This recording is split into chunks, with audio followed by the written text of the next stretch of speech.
بسم الله الرحمن الرحيم الحمد لله نحمده ونستعينه ونستغفره ونعوذ بالله من شرور أنفسنا ومن سيئات أعمالنا من يهده الله فلا مضل له ومن يضلل فلا هادي له وأشهد أن لا إله إلا الله وحده لا شريك له وأشهد أن محمدا عبده ورسوله أما بعد فإن أحسن الكلام كلام الله وخير الهدى هدى محمد صلى الله عليه وسلم وإن شر الأمور محدثاتها وكل محدثة بدعة وكل بدعة ضلالة وكل ضلالة في النار. So today we are continuing the lecture that we started a few weeks back, الحث على اغتنام الأعمار والأوقات في الأعمال الفاضلة, which is the encouragement to use one's life, one's lifespan, and to use one's time in acquiring the good deeds, the virtuous, the righteous deeds. And so just to recap the first lesson, we mentioned in the first lesson, we made a few points before entering into the subject matter. The first point was that we should know the difference, that when we speak about acquiring good deeds, earning good deeds, and how that gives you satisfaction, gives you pleasure, gives you serenity, gives you calmness, right, makes you happy, that we have to understand that Allah Azza wa Jal, as He says in the Quran, وَمَا خَلَقْتُ الْجِنَّ وَالْإِنسَ إِلَّا لِيَعْبُدُونَ, I did not create jinn and men except that they may worship me. So life has a meaning, life has a purpose, life has a goal and a destination.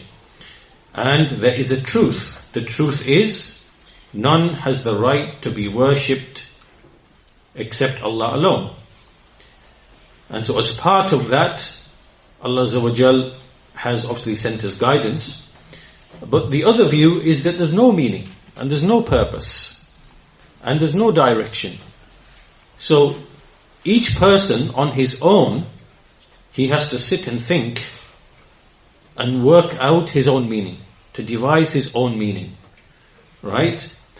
So we said that in one where life does have a meaning, life does have purpose, you have a very optimistic outlook. You have optimism.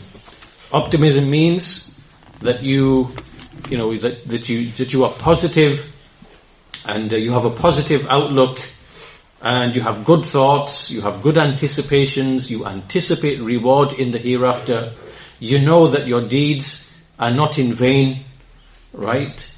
And so you're optimistic because you have something to look forward to. Life has a meaning. Life has a direction.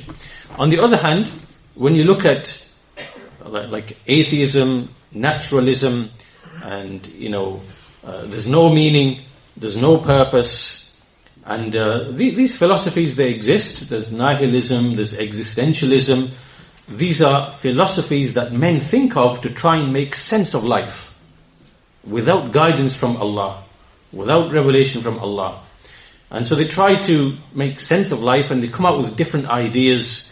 And really these ideas are just their own personal experiences that they've had in their life, right? And it shapes the way they think, and it shapes the way that they think the world should be. And so they come up with these ideas, but ultimately there's no meaning, there's no purpose, there's no direction, and you have to invent your own purpose, your own direction, right? The only truth is the truth, is whatever is truth to you in your mind.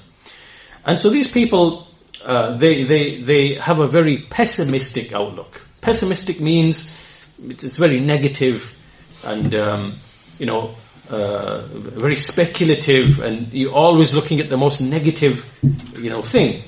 Now, we mentioned some quotes from some of these atheists, from Richard Dawkins, from other people, to show that when they propound these ideas, and this idea that life is completely meaningless, purposeless, there's no direction, then it really, it just undermines everything. And really there's nothing really to live for in reality. So then they find ways to enjoy themselves and to find pleasure and to exhaust all these things in life. And then once they've been through all of that, and then they realize that there's no satisfaction, there's no happiness, there's no serenity in these things, then they realize how utterly negative and bleak life is. And they come to this realization. And so that's why they then, I mentioned about like suicide and things of that nature. Anyway, that was the first point that we mentioned in the previous lesson. The second point that we mentioned was that when it comes to deeds, when it comes to actions, actions have properties, right? Just like things have properties, right? Wood is hard. Water is soft. It's a liquid. It's fluid, right? There are things which have, all sorts of properties. In the same way, the deeds, actions have properties. They have attributes, right? Lying has a property. Lying has a property which makes it evil, right? Being truthful, speaking the truth, has a property, has properties, has qualities which make it beneficial, which make it, beneficial. And the same applies to so many other things. Justice, to be just, this has certain qualities and properties which make it rectifying and which make it good and beneficial. And oppression, right, is wrong, it's evil, it's harmful, it has certain properties, right? So, in what Allah has created, in the things, in the beings that Allah has created, right? Angels are created from light. Men are created from the dust of the earth. Jinn are created from the smokeless part of the fire. Everything, whether physical, it has properties and qualities. And similarly, the actions, the behaviors, right? They also have properties. And it's for that reason that in the guidance that Allah Azza wa Jal sent in His books, then things are either commanded or things are prohibited. Those things which are prohibited, it is because they are evil, they are harmful, right? Their properties are such that they are harmful, they cause corruption in society, right? The things which are prohibited. So we are prohibited committing shirk with Allah because that's an intellectual deviation. We are prohibited from oppression like murder and harming somebody and taking his wealth or injuring him or things of that nature. That's oppression, right? We are prohibited from fornication and adultery because these are corruptions and harms and evils in society. You are prohibited from alcohol and intoxicants because they befog the mind, right? And people do things which are harmful as a result of that. Conversely, we are ordered to worship Allah alone. We are ordered to be truthful. We are ordered to be obedient to parents, righteous to parents, and so on and so on and so forth, right? These are deeds which are enjoined or which are prohibited because they either have a rectifying influence or they have a corrupting influence. And Allah Azza wa Jal put in every soul a basic, the fitrah, and there are some things that we know, that we can know that they are wrong. We know lying is wrong instinctively. We know it's wrong, right? And we know injustice is wrong, right? There are certain things that we know, but there are some things for which we need guidance from Allah Azza wa Jal, right? Because one person with his intuition and even with his intellect, he cannot figure out all of these realities and these truths. So therefore we need guidance from Allah Azza wa Jal, which agrees with reason, it agrees with the fitrah, it actually comes to perfect the fitrah. As Ibn Taymiyyah rahimahullah mentioned, that the revelation and the messengers, they were sent in order to perfect the fitrah, right? The natural original disposition. So because of this, we know that we have guidance.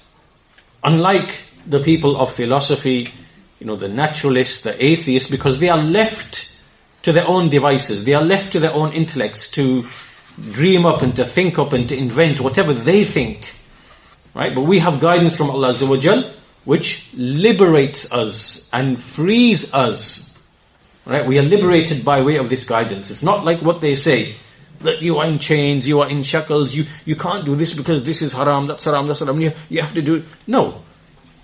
We are liberated by this guidance, whereas you people, you are lost in misguidance.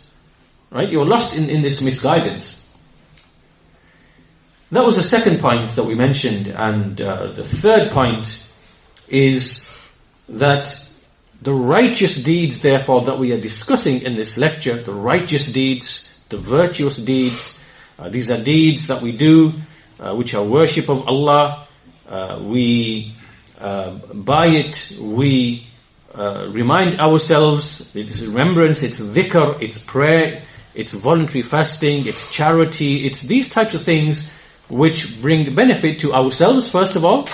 It has a rectifying effect on our souls, and also it rectifies the society, it minimizes evil, it brings happiness, and so on and so forth.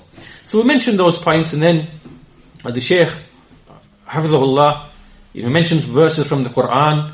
Ya ayyuhal ladhina amanu ittaqullah wal tanzur nafsun ma qaddamat lighad. O you who believe, fear Allah, and let each soul look at what it has prepared for tomorrow, what it has sent forth for tomorrow.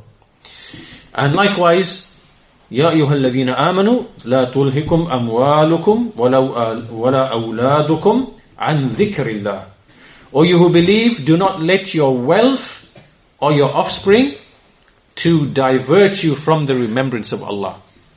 The Shaykh mentioned these two verses, and he mentioned some benefits from these verses. From them is that whenever we hear in the Quran, Ya ayyuhal ladhina amanu, whenever we hear this, O you who believe, then you should pay careful attention. Because either it is a command that's going to benefit you, or it's going to be a prohibition that's going to keep you away from harm or from evil. Likewise, the Shaykh mentioned how the way of the companions was to very quickly respond. That when they hear this in the Quran, Ya ayyuhal ladhina amanu, they're very, very quick to respond, because they know that whether it's a command or it's a prohibition, that this is something that is going to obviously benefit them in this life and the next. The Shaykh also mentioned that these verses, there are 2 points that he basically mentioned. First of all, that they encourage a person to prepare for the hereafter, and they encourage a person to strive against his soul to prepare for the hereafter. And secondly, that a person should make good use of his life and his time in what will bring him actual benefit in this life and in the hereafter. And so today's lesson now, so this was just a recap of what we discussed in the previous lesson. Today we continue, inshallah, we'll finish the rest of the lecture. And so the Shaykh continues, and after mentioning those 2 verses which we discussed in the previous lesson, he now mentions 2 hadiths, 2 important hadiths, which are very profound and have much guidance for us. The first of those hadiths is the hadith of Ibn Umar radiyallahu anhu, which is in Sahih al-Bukhari. And in this hadith, there occurs that the Messenger of Allah sallallahu alaihi wasallam, he took hold of the shoulders of Ibn Umar, and he said to him, kun fi dunya ka'annaka gharibun aw 'abiru sabil. So he took hold of his 2 shoulders here, and he said, be in the world as if you are a stranger. Be in the world as if you are a stranger. Or a wayfarer, meaning a traveler. And then Ibn Umar, he used to say, so he heard this advice from the Messenger of Allah sallallahu alaihi wasallam, be in the world as if you are a stranger, or a wayfarer, meaning a traveler. So Ibn Umar used to say, when you arrive in the evening, إِذَا أَمْسَيْتَ فَلَا تَنْتَظِرْ الصَّبَاحِ. When you arrive in the evening, then do not wait for the morning. Don't anticipate the morning. And when you arise in the morning, do not anticipate the evening. Do not wait for the evening. وَخُذْ مِنْ صِحَّتِكْ لِمَرَضِكْ. Take from your health for your sickness. Take from your health for your sickness. وَمِنْ حَيَاتِكْ لِمَوْتِكْ. And from your life for your death. Right? So this is the first hadith. This clearly, as you can see, it is an encouragement to abstain from that which is superfluous in life. Right? To abstain from that which is not going to benefit you in this life. And to be as if you are a stranger. To be as if you were a traveler. And the second part, which is the statement of Ibn Umar, as you can see, this is guidance which explains to us how to use our time and how to take advantage of health and how to take advantage of life itself. So inshallah, we're going to stop on this hadith for a short while, and we'll take some benefit from Shaykh Ibn Uthaymeen, rahimahullah, who has some commentary on this hadith. This hadith is from An-Nawawi's 40 hadith. It's actually the 40th hadith, I believe, right at the very end. And so the Shaykh says that the person who is a gharib, the stranger. What is a stranger? A stranger is the one who appears like in a town or in a city, and he doesn't really have any fixed abode. He doesn't have any fixed place. He's a stranger. He's not from the place. So he doesn't have any fixed abode. This is the gharib. And the Abir al-Sabil means the one who is the wayfarer, the traveler. And this person is the one who is on foot. He's walking, right? He's not sitting or staying in one place, but he's on the path. He's traveling. And between these two, the one who is the wayfarer, the traveler, he is more renounced from the world than the stranger. Right? Because the wayfarer is on his feet, he's traveling, he's on a journey. And the stranger, the gharib, he's like in a place. He's in a city, he's in a town, he's sitting, he's not on his feet. And so that's the difference between the two. Right, so notice how the Prophet ﷺ, he used these two specific words in this hadith. He said, be like a stranger, be in this world as if you are a stranger. Or a traveler, a wayfarer. And Shaykh Ibn Uthaymeen says, what this means, the advice or the lesson here is that abstain from the world. Abstain from the world. Have zuhud. And don't be too inclined towards the world. And no matter how long your life is, eventually you are going to have to depart from this life. So don't be too inclined towards this world. Now obviously this doesn't mean to abandon the world. It doesn't mean to lock yourself up in a room or in a monastery as some people do, right? And it means, az-zuhud means to leave from the world that which will not benefit you. This is the meaning of zuhud, az-zuhud, right? To be abstemious. It doesn't mean, be a monk in a monastery. It doesn't mean this. It simply means, as the scholars explain, az-zuhud means to leave alone from the world that which is of no benefit to you in the world or in the hereafter. Right? So to have zuhud doesn't mean that, you don't work and you don't earn a living and it doesn't mean that. but it simply means leave what is superfluous, leave what is additional and what's not going to benefit you. So the Shaykh goes on to say, and he also goes on to explain that also this life and this world, as you know, that it is not just pure happiness. It has two things, one of which is old age, and one of which is death. Old age and death. So in other words, this life isn't just pure enjoyment and straightforward. Rather, you have to face two inevitable things. It is either old age, where you lose the faculties and the abilities and the physical strength and so on and so forth, or, death will come to you. And no one can escape any of these things. So therefore, if this is the reality of the world, then you should not be inclined to it in a way that distracts you from the hereafter. Which is why the Shaykh says that these two expressions of being a stranger and being a wayfarer, these are very appropriate statements that were chosen.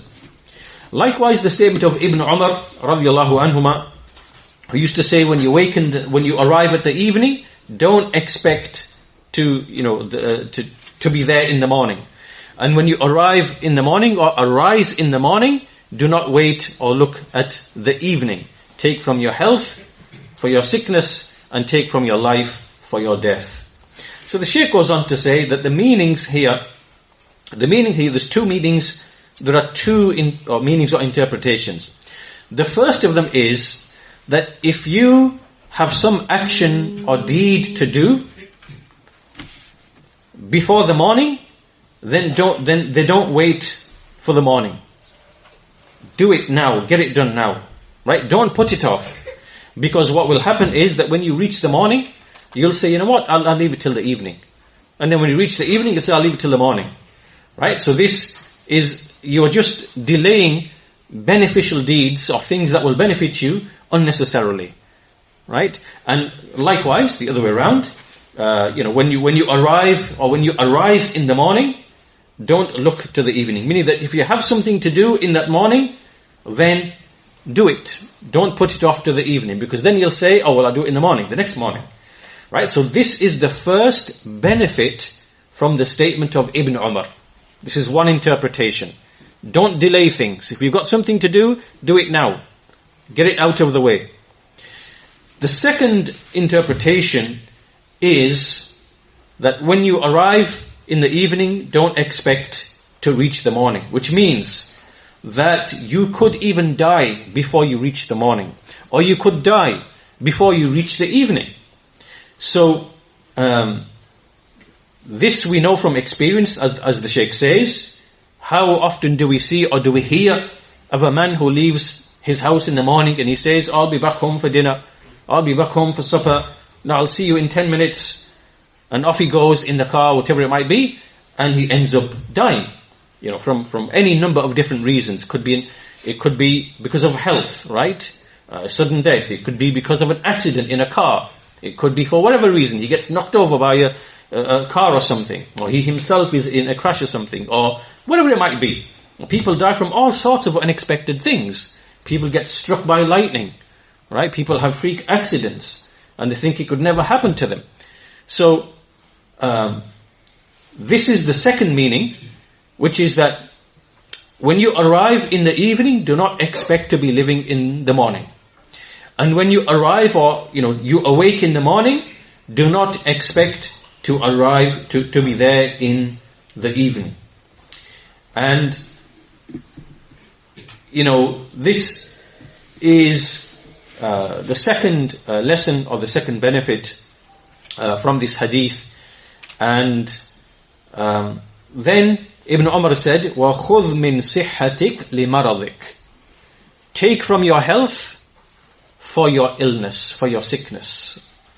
And so what this means, that when you are healthy, or you are youthful, in a youthful age, when you are healthy, you are capable, you are fit, you are agile, you have the strength, you have the stamina, you have all these things, you are able to do deeds, righteous deeds as well, And so what you do is that you know that at times you are going to be sick, you are going to be weak, and so you compensate for those times by being diligent and earnest in the time that you are healthy. Meaning, get more done while you are healthy.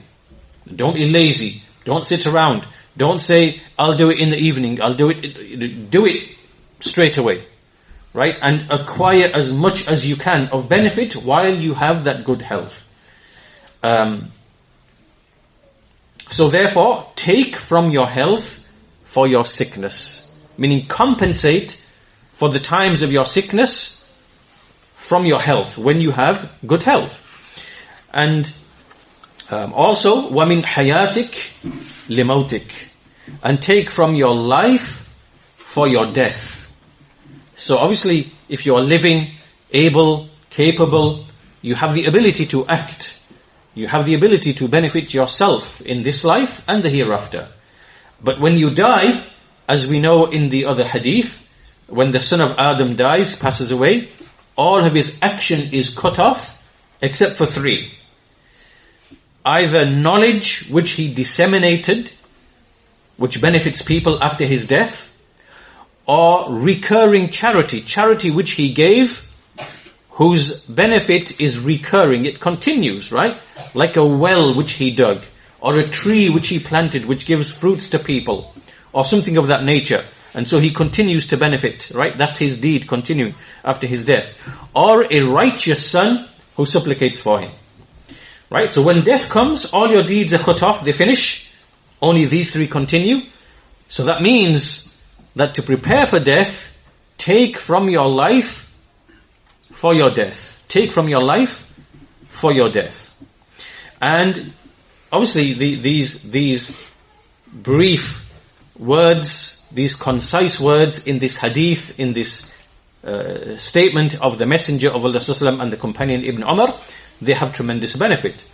And some of the scholars of the past, they used to say that a youth, basically the plan that a youth should have is that he should be earnest and work hard and make sure that all of the affairs of his world, such as, earning a living and whatever else, that he has them done by the age of 40.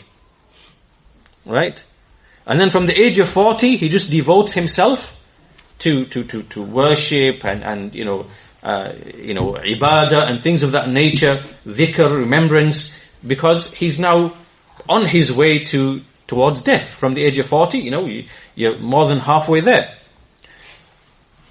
So what this hadith shows, therefore, that, in the early part of your youth, take from your life for your death, take from your health for your sickness, and don't expect to reach the morning or don't expect to reach the evening. It means that you have to be earnest and you work hard, you seek the means of provision and sustenance so that later in your life you are not toiling and working hard, you are old, you're becoming weak. This is the time now for retiring and relaxing and dedicating yourself in worship and remembrance. Right? So, also, Shaykh Islam Ibn Taymiyyah rahimahullah, he said, speaking about wealth in general, he said that it is befitting and desirable for a person that he treats wealth as if it is like a donkey which he rides. Wealth is like a donkey that you ride. You use it and you ride it as and when you need it. Or he said, أو كأنه بيت الخلاء يقضي فيه حاجته. Or treat wealth as if it's basically like a washroom. You use it as and when you need it. This is how it should be. Do not become a slave to wealth. Do not, instead of you riding on wealth, which is like a donkey, which you use as and when you need, do not let the wealth to ride you. Do not let wealth sit on top of you and ride you, meaning to basically take control of you, take control of your life, and for that to become the objective. And, because this is what happens to many, many people. They become lost and they become engrossed in seeking wealth. And initially, the wealth and the excitement of wealth and generating wealth and plenty of wealth. It's exciting initially, and then they don't realize that slowly, step by step, it diverts them from the realities of this life, and they lose a tremendous amount of good. Anyway, this is the first hadith, the first guidance from the Messenger of Allah mentioned by Shaykh Ubayd, which teaches us the issue of time and using the time wisely and in benefit. So from the benefits we take in summary form from this hadith, first of all, the hadith teaches us that we should abstain from the world. The world is temporary. You are going to die. You are going to become old. You cannot escape death. And so therefore be in this world as if you are a stranger or as if you are a traveler on the path. Second benefit is, look at how the Messenger of Allah, how he used to teach the companions. He used to give them the best of examples, the best of similitudes, the best of admonitions. And so this is why we find that the guidance brought by the final and last Prophet and Messenger Muhammad sallallahu alaihi wasallam, it is the most perfect and the most complete of guidance. It has everything a person needs to be happy in this life and to be successful in the hereafter. Likewise, to be successful in this life, right? And so he used to teach these things to his companions in the best of ways with the best of similitudes. Also from the benefits that any intelligent person, clearly an intelligent person, he knows that as long as he's healthy, that he should be eager to pursue his goals and his objectives and pursue his livelihood, and likewise pursue righteousness and righteous deeds more importantly, before he dies and his deeds are cut off. Also from this we learn from the speech of Ibn Umar that, the two meanings, that anything you need to be done, don't delay it till the morning, or don't delay it till the evening. That's one meaning. And the second meaning is that if you reach the evening, don't expect to be living in the morning. And if you reach the morning, don't expect to be living in the evening. Because you never know when death is going to come to you. And so therefore take advantage of that time to do the righteous deeds, give charity, make dhikr, all the things that will bring you benefit in the hereafter. And finally, take from your health to compensate for your illness, and take from your life for your death. Right, so this is one of two texts that was mentioned by Shaykh Ubayd. And the second hadith, the second lesson, or the second hadith is the hadith of Abu Barzah al-Aslami, who said that the Prophet sallallahu alaihi wasallam, he said, لا تزول قدم عبد يوم القيامة حتى يسأل عن عمره فيما أفناه وعن علمه فيما فعل وعن ماله من أين اكتسبه وفيما أنفقه وعن جسمه فيما أبلاه. Right. So here, the Messenger of Allah, he said,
So the second hadith, in which the Messenger of Allah, he said that the 2 feet of the son of Adam will not cease to remain on the day of judgment until the servant is asked about the following 4 things. First of all, his life, how he spent it. His life, how he spent it. Secondly, his knowledge and how he acted upon it. His knowledge and how he acted upon his knowledge. Thirdly, his wealth and how he earned his wealth and in what did he spend his wealth. And fourthly, about his body, how did he, how did he use his body? How did he use up his body? And so, this hadith, these are 4 questions every Muslim, male and female, will be asked on the Day of Judgment. And so obviously, when you hear this text and you hear this narration, then straight away, you start thinking of muhasabatun nafs. Muhasabatun nafs means to account, to call yourself to account, to evaluate yourself, right? And to call yourself to account. And this is exactly, in fact, what is mentioned in that verse. In the verse that Shaykh Ubayd, first of all, he mentioned, Ya ayyuhalladhina amanu, Ya ayyuhalladhina amanu attaqullah, wal tanzur nafsun ma qaddamat lighad. O you who believe, have taqwa of Allah, and let each soul look at what it has sent forth for tomorrow. Ibn al-Qayyim, rahimahullah, one of the great scholars, he said, this verse indicates the obligation of calling the soul to account, meaning that you evaluate yourself, you evaluate your soul. And so he says that, the meaning of this verse is that one of you should look at what he has sent forth for the Day of Judgment of deeds. Are they righteous deeds which are going to deliver him, or are they evil deeds which are going to cause him ruin? Al-Hasan al-Basri, rahimahullah, from the great scholars from the Tabi'een, he said, you will not find or you will not meet a believer except that he's always calling himself, that he's always calling himself to account. He will say to himself, what do you desire to do? And what do you desire to eat? And what do you desire to drink? Meaning, he's always checking, is it lawful? Is it beneficial? Is it harmful? Is it, and so on and so forth. He's asking. He's always evaluating. As for the sinful, the fajir, then basically he takes one step, takes the next step, and he never ever bothers to find fault with himself, to evaluate himself. This is the way of the fajir. Al-Mawardi, he said, what does it mean that you call yourself to account? It means that when a person reaches the evening, he evaluates all the deeds he did during the daytime. Right? He evaluates them. And if he thinks about all the deeds he did, well, yes, this was good, this was praiseworthy, this was beneficial. Anything he finds beneficial, then he knows that he can maintain and repeat those actions, those behaviors, those deeds. Anything that he finds is blameworthy or was blameworthy, then he tries to rectify it if he can. If it's rectifiable, he tries to rectify it. And if not, then he says, okay, in the future, I will not engage in that again. Right? So this is muhasabatun nafs. This is calling oneself to account, calling the soul to account. And the way that you do this, the scholars basically mentioned the outline, that the way this is done, there's two ways of accounting. The first is before you do any deed. Before you do any deed. And the second is after you have done the deed. Alright? So meaning that your mind is always active and you're thinking, you are calling yourself to account, you are questioning, you are asking, you are, and so as for the first type, before you do the deed, it is that whenever you get the impulse or the desire to do a deed, a thought comes to your mind or a desire comes to mind, then you first of all ask, okay, is this deed, is it in agreement with the Book of Allah and the Sunnah of the Messenger of Allah sallallahu alaihi wasallam? If it is, then I'll proceed. If it isn't, I will leave it. And then also he will look at a deed and he will think, if I do it, is it better for me? Or if I avoid it, is it better for me? Right? He looks at certain deeds and he thinks, okay, if I do this, what are the consequences? And if I do this, if I don't do this, what are the consequences? Which is the better of the two situations? And so in other words, then he also thinks, okay, why am I doing this? Is it really for the sake of Allah Azza wa Jal? Am I seeking His face? Or am I doing it for some other motive or reason, which is kind of dubious, and which is, worldly, and which might be, which plays with my intentions? Right? So he's asking all of these questions before he even does a deed. Right? And obviously this is the way of the intelligent people, this is the way of thinking people, that they measure their actions, they evaluate their actions, and, they think about the consequences before they do the deed. Not like the irrational people, right, who'll jump in with both feet into something and they'll think of the consequences afterwards. Right? And this, as you can see, this is the way of the intelligent people, of the people of Iman, the people of Taqwa. This is the way of the companions, right? That they measure their actions and they question, like whether it's to do with the religion and worship, right? Is this deed an actual righteous deed? Is it acceptable to Allah? Is it legislated even?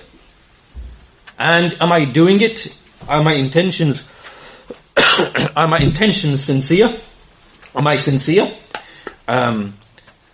This is how you think. And likewise in the worldly affairs, the same thing would apply as well.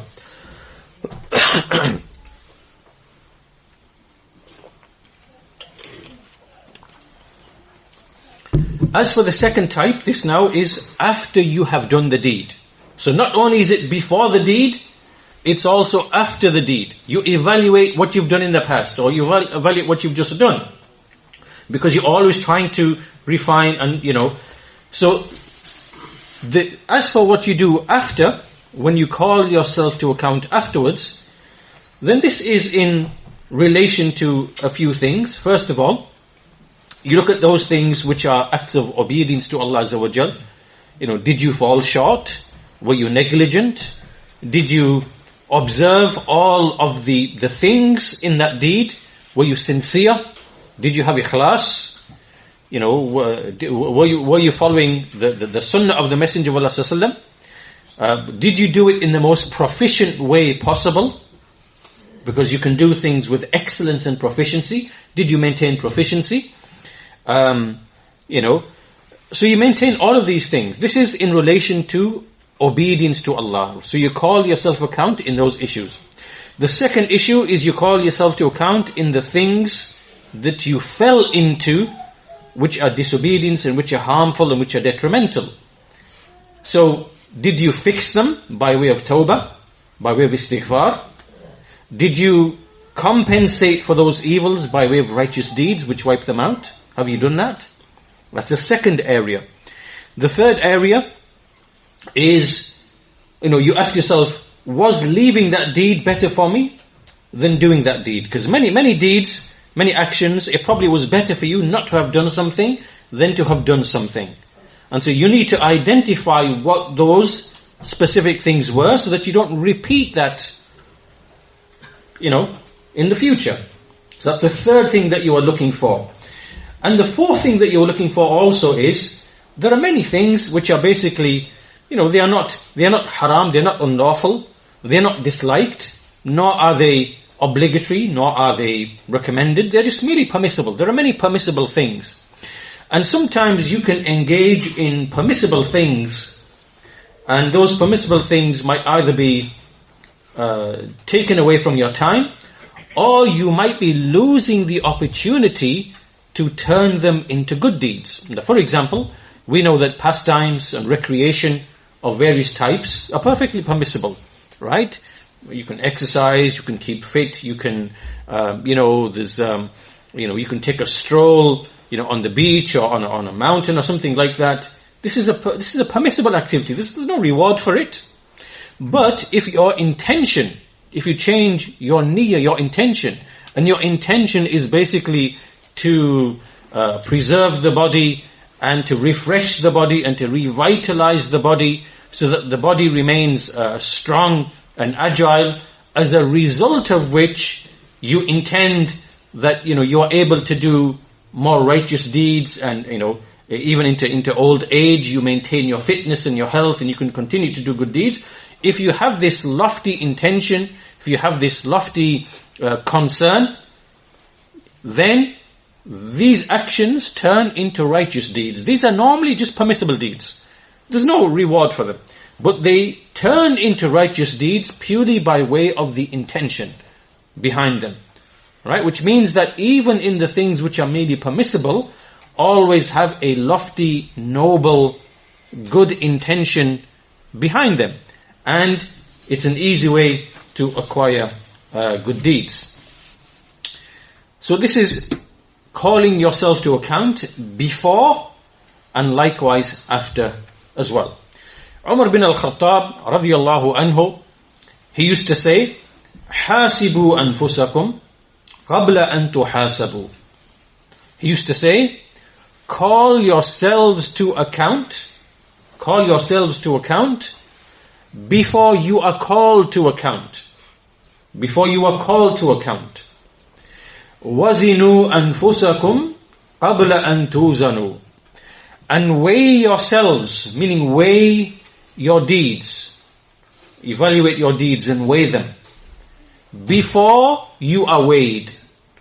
فَإِنَّهُ أَحْوَنُ عَلَيْكُمْ فِي الْحِسَابِ غَدًا أَن تُحَاسِبُوا أَنفُسَكُمْ الْيَوْمِ. For indeed, it will be easier for you to deal with the accounting or the reckoning tomorrow, meaning in the hereafter, that you call yourselves to account today. Right? If you call yourselves to account today, then the reckoning in the hereafter will be made easy. وَتَزَيَّنُوا لِلْعَرَضِ الْأَكْبَرِ. وَتَزَيَّنُوا لِلْعَرَضِ الْأَكْبَرِ. And beautify yourselves, adorn yourselves for the greatest examination. يَوْمَئِذٍ تُعْرَضُونَ لَا تَخْفَى مِنْكُمْ خَافِيَةٌ. Because on that day, when you are, when you are presented for accounting, then there will be nothing hidden from you. You will not be able to hide anything whatsoever. Right? So this is the statement of Umar ibn al-Khattab radiyallahu ta'ala anhu. And so from the benefits and from this hadith where you see where there are 4 things that you will be asked about your life, how did you spend your life? What were the activities you were engaged in your life? The knowledge that you had, what did you do with the knowledge? How did you act upon the knowledge? Because knowledge is for acting. And how did you earn your wealth? Was it through lawful means? Was it through unlawful means? Because wealth can be acquired in many, many different ways. There are tried and tested ways of acquiring wealth. But just because they are tried and tested doesn't mean that they are lawful. For example, you can go and burgle many homes, you can go and rob a store and you can just acquire wealth very easily. You can go to a bank. If you do it carefully, you can make lots of money very quickly. It works. It's tried and tested. For some people who are careful in what they do. Does this mean now it's lawful? It's not lawful. Right? Because these ways and means of acquiring wealth, they violate the rights of other people, they are oppression, they are tyranny, they bring corruption. Right? So, how did you earn your wealth? Did you earn it in a lawful way? Did you earn it in a wholesome way? Or did you earn it in an unlawful way? Right? So you'll be asked about the way that you earn the wealth. And secondly, وَفِيمَ أَنْفَقَهُ, and how did you spend the wealth? How did you spend the wealth? What did you spend it in? And finally, وَعَنْ جِسْمِهِ فِيمَ أَبْلَاهُ, his body, how did he, what did he use it in? So you can see that in this hadith, basically it's, what are you being asked about? You're being asked about all of the things to do with your person, right? Your knowledge that you acquired, the physical body itself, how did you use and engage the body, and likewise the wealth that you acquired, because wealth is something additional. It's not part of you, but something that you acquire as your property. How did you acquire it, and what did you do with it? Right, so the point being that all of these things will be inquired into, and so therefore this indicates the obligation of muhasabatun nafs, which means calling oneself to account. Calling oneself to account. And so in doing this, there are numerous benefits. The first benefit of calling yourself to account is that you expose and you recognize the faults of the self. You recognize your own faults, your own shortcomings in these areas. Right? And anyone who is not able to recognize his own faults, then he will never be able to correct them. In fact, it's the arrogant person. The arrogant person is the one who's not willing to accept or even to look for his own faults.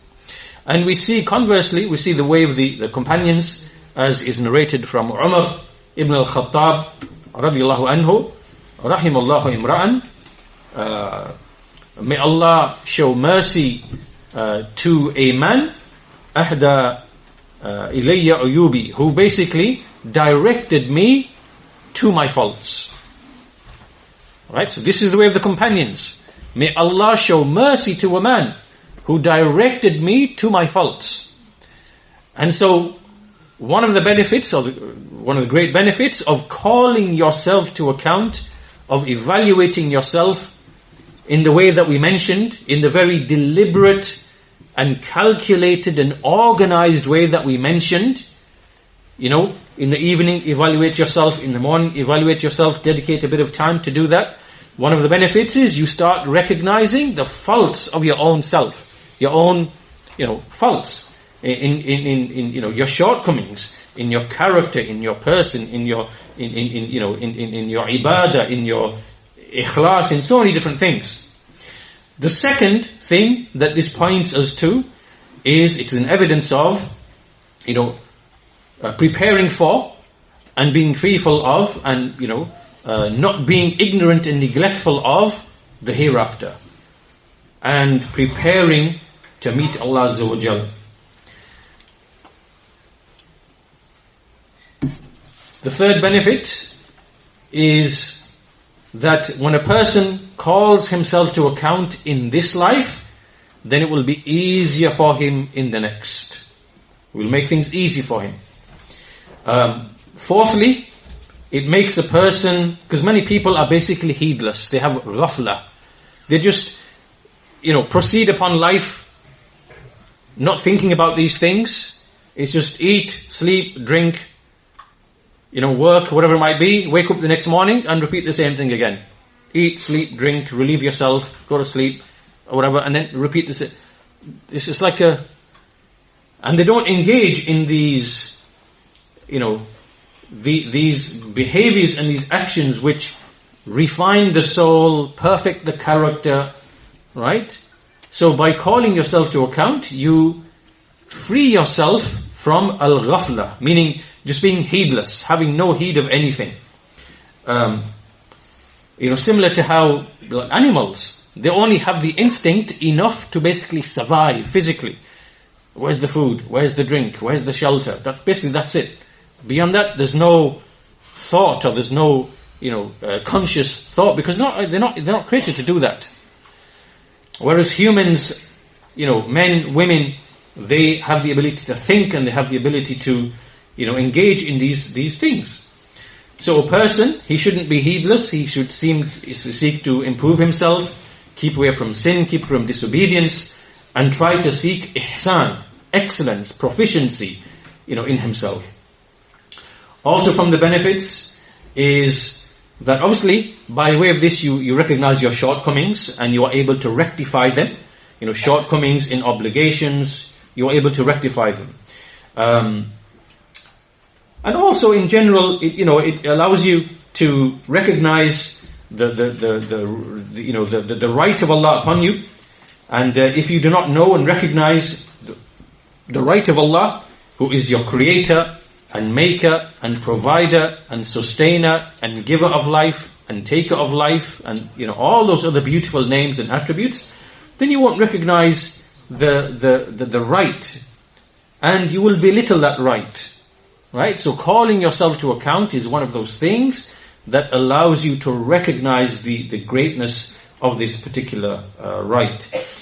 And also, your heart, from the last benefit, is that your heart is rectified. When you call yourself to account, your heart is kept healthy, your heart is kept alive, your heart is able to experience certain feelings like, remorse and regret and determination, to be better and not to fall into, the same things. Like so many feelings of the heart are generated and they are fed when you call yourself to account, right? And so the heart remains alive.